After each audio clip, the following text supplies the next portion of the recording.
বড় হয়ে গেলেও মেয়েরা কখনো বাবার বাড়ির মায়া ভুলতে পারে না। হাই এভরিওয়ান, কেমন আছেন সবাই? আই হোপ সবাই ভালো আছেন। ভিডিও দেখে বুঝতেই পারছেন যে আমি বাবার বাড়িতে যাচ্ছি। তো এটা ছিল সোমবারের ভিডিও। তো সকালবেলা 8টায় আমরা স্টেশনে আসি, সেখানে এসেই দেখি যে এত পরিমাণ ভিড় ছিল।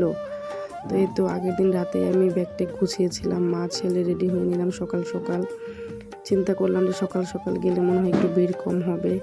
তো দেখেন আমার ছেলের অবস্থা, সে ব্যাগ নিয়ে যাবে ওর দিয়ান বাড়িতে।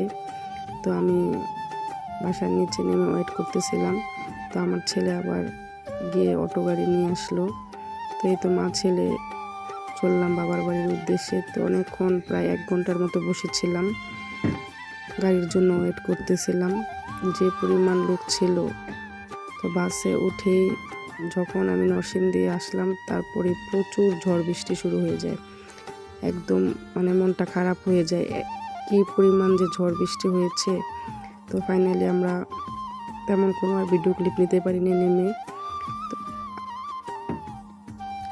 এই তো মা ছেলে আবারও গাড়ি থেকে নেমে অটো নিয়ে নিলাম। তো এদিকেও প্রচুর বৃষ্টি হয়েছে, দেখেন কি অবস্থা, চারপাশ একদম জলে ভরে গিয়েছে। ভালোই লাগতেছিল, গাছের কাঁঠাল আশেপাশে একদম থই থই জলে। খুবই ভালো লাগতেছিল এই পরিবেশটা দেখে, একদম গ্রামীণ পরিবেশ।